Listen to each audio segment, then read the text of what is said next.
That's surprising what a guy can hear strolling into his attorney's office.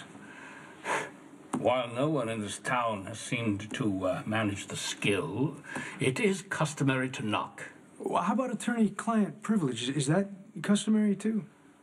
I can't imagine what you think you've heard. Why are you discussing the case against me and Brenda with this guy? Victor Falconeri meets Sean Butler. I brought him in as security consultant on your wrongful death case. Hence the discussion.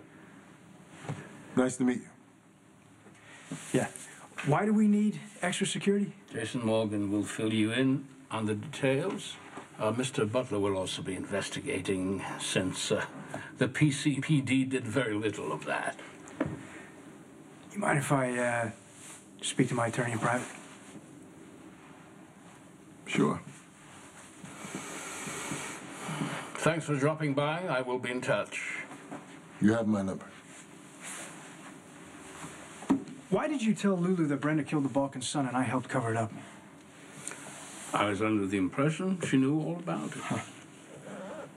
I am sorry, Detective, but you seem very close to Lulu. I thought you would have told her, or well, assumed. That's a problem. You probably shouldn't be assuming things, right?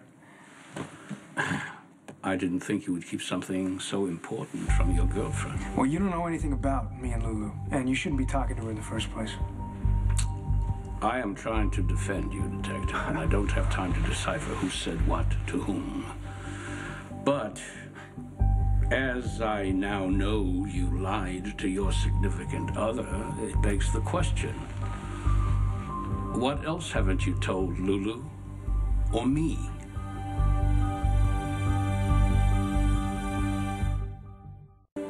You know, you're supposed to be defending me and Brenda in a wrongful death suit. Alexander Janacek has nothing to do with it.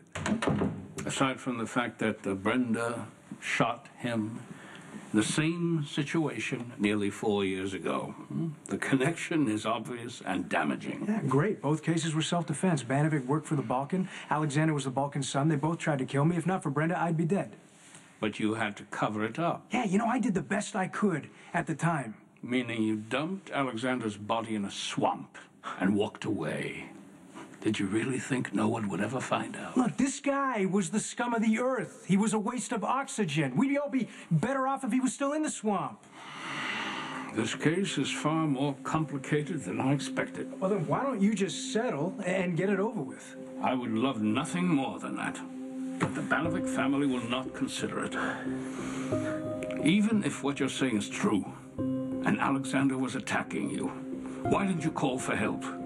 He might have lived. Why didn't you arrest him on some charge? Why did you have no respect for the oath that you were sworn to uphold? Are you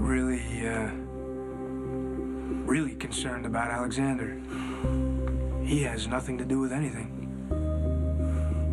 Unless Brenda falls apart on the stand and tells the jury everything.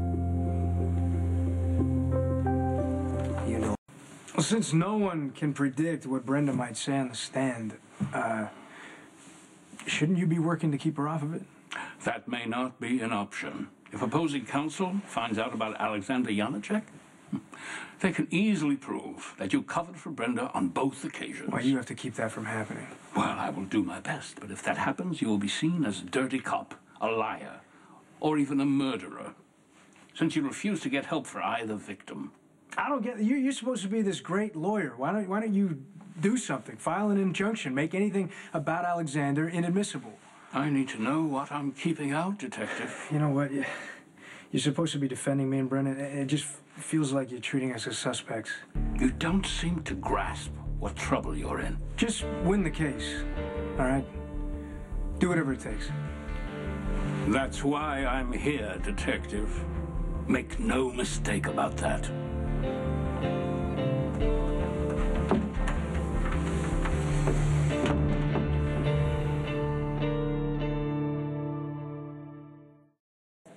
Maxie, I didn't get the lattes because my hands are full. What are you talking about? I didn't sneak home to cry over Dante. There was an emergency. No, I wasn't crying all night either. No, that would be me.